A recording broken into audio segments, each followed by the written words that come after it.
పుత్ర పవిత్రాత్మ నామమున ఆమేన్. సిఎస్ఎస్ఏ జ్ఞానవాణి ప్రేక్షకులకు నా శుభోదయం. ఈరోజు మనం ధ్యానించబోయే అంశం వరప్రసాద మాత. 15వ శతాబ్దపు భక్తుడు సియానా బెర్నదీను మరియను గూర్చి చెప్తూ, అన్ని వరప్రసాదాలు పిత నుండి క్రీస్తుకు, క్రీస్తు నుండి మరియకు, మరియ నుండి స్త్రీ సభకు లభిస్తాయి. కనుక అన్ని వరప్రసాదాలు మరియ ఆధీనంలో ఉంటాయి. ఆ వరప్రసాదాలను ఆమె తన చిత్తం చొప్పున తనకిష్టం వచ్చిన వాళ్లకు తనకు తోచిన రీతిగా పంచిపెడుతుంటుంది అని రాశాడు. అందుకని మరియ వరప్రసాదాల మాత. వరప్రసాదాల మాత అంటే ఏమిటి? ప్రస్తుతం మనం పొందే వరప్రసాదాలు ఏవైనా సరే మరియ మాత ద్వారా కానీ లభింపవు. క్రీస్తు ద్వారా కానీ పితకు దగ్గరకు వెళ్ళలేం. అలాగే మరియ ద్వారా కానీ క్రీస్తు దగ్గరకు వెళ్ళలేం. క్రీస్తు మన కోసం పితను మనవి చేసినట్లే ఆ తల్లి మన కోసం క్రీస్తుని మనవి చేస్తుంటుంది. మరియ ఎందుకు వరప్రసాదాల మాత? మరియ ఎలా వరప్రసాదాల మాత అయ్యిందో చూద్దాం. ఆమె మన రక్షణంలో తోడ్పడిందన్నాం. రక్షణం ద్వారా క్రీస్తు మన పాపాలను పరిహరించి వరప్రసాదాలను ఆర్జించి పెట్టాడు. ఇక రక్షణ ఫలితమైన వరప్రసాదాలను ఆర్జించడంలో క్రీస్తుకు తోడ్పడిన మరియ ఆ వరప్రసాదాలను పంచిపెట్టడంలో కూడా తోడ్పడుతుంటుంది. రక్షణములో ఆమె తోడ్పాటు అవసరమైంది కాదు, ఔచిత్యం కోసం అన్నాం. వరప్రసాదాలను పంచిపెట్టడంలో కూడా ఆమె తోడ్పాటు అవసరమై కాదు, ఔచిత్యం మాత్రమే. పునీతులు మనకు ఏదో ప్రత్యేక వరప్రసాదాన్ని అర్జించి పెట్టగలరు, కానీ అన్ని వరప్రసాదాలను అర్జించి పెట్టేవారు మరియ. మనకు ఏ వరప్రసాదం అయినా సంపాదించి పెట్టగలదు.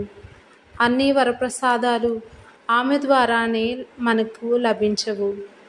కనుక పునీతులు కూడా ఆమె ద్వారా కానీ మనకు ఆయా వరప్రసాదాలను ఆర్జించి పెట్టలేరు.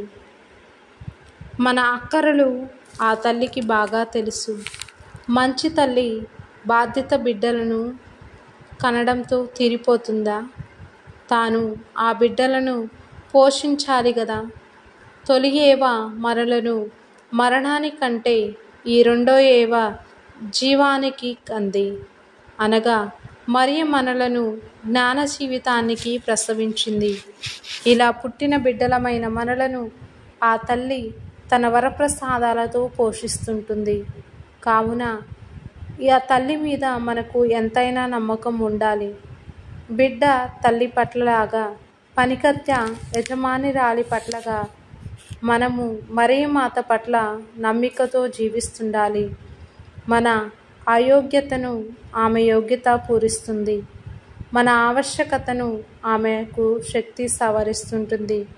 కనుక మన అక్కరలన్నీ ఆ తల్లి ద్వారా దేవునికి విన్నవించుకోవాలి. వేదశాస్త్రులు మరియ మాత ఎలా మనకు వరప్రసాదాలు ఆర్జించి పెడుతుంది అని ప్రశ్నించుకోలా చాలా ఉపమానాలు చెప్పారు. 12వ శతాబ్దపు భక్తుడు క్లెరో బెర్నార్డు ఆమెను ఓ కాలువతో పోల్చాడు. దూర ప్రాంతంలోని చెరువు లేక ఆనకట్ట యందలి నీళ్లు చెరువు నుండి వరప్రసాదాలనే జలాలు మరియమాత అనే కాలువ ద్వారా మన హృదయంలోనికి ప్రవహిస్తాయి. ఇంకా కొందరు మరియను ఓ నిచ్చెనతో ఉపమించారు. నిచ్చెన కూడా ఇంటి మీదకో చెట్టు మీదకో ఎక్కిపోతాం, క్రిందికి దిగి వస్తాం. మరియమాత అనే నిచ్చెన గుంట దేవుడు మన మంటి మీదికి దిగివచ్చాడు. మరియ ఆ నిచ్చెనను వాడుకొని మనం మోక్షానికి ఎక్కిపోతాం.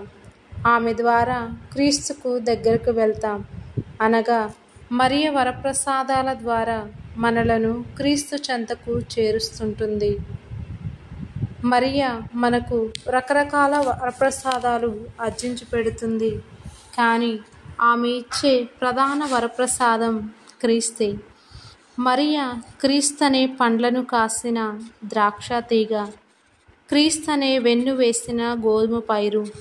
ఈ గోధుమ అప్పం, ఈ ద్రాక్ష సారాయం మనం పూజా బలిలో క్రీస్తుగా మారిపోతాయి.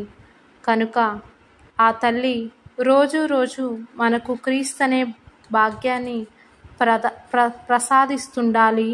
అడుగుకుందాం. మరియను తల్లిగా పొందడం, ఆమెను ప్రేమించడం గొప్ప భాగ్యం. మరియ మాత పట్ల భక్తి లేని వాళ్ళు దిక్కు మొక్కు లేని అనాథ శిశువుల్లా అలమటించిపోతారు. 12వ శతాబ్దం భక్తుడైన అన్నేయస్, ఓ ప్రభు, నీవు మీ తల్లిని ఎంతగా ప్రేమించావో మేము కూడా ఎంతగా ప్రేమించాలని కోరుకుంటున్నావో అంతగా ఆ తల్లిని ప్రేమించే నీ మాతృప్రేమ మాకు ప్రసాదించు అని ప్రార్థించాడు. కాబట్టి మనం కూడా ఈ భక్తుడైన అనేయస్ అనే భక్తుడితో ఏకమై ఆ యొక్క తల్లిని ఏ విధంగా ప్రేమించాలో, ఎంతగా ప్రేమించాలో అంతగా ప్రేమిస్తూ ఆ యొక్క ప్రేమని ఇతరులకు పంచిపెడుతూ ఆ యొక్క ప్రేమ ద్వారా అనేక వరప్రసాదాలు పొంది దేవునికి దగ్గరవుదాం.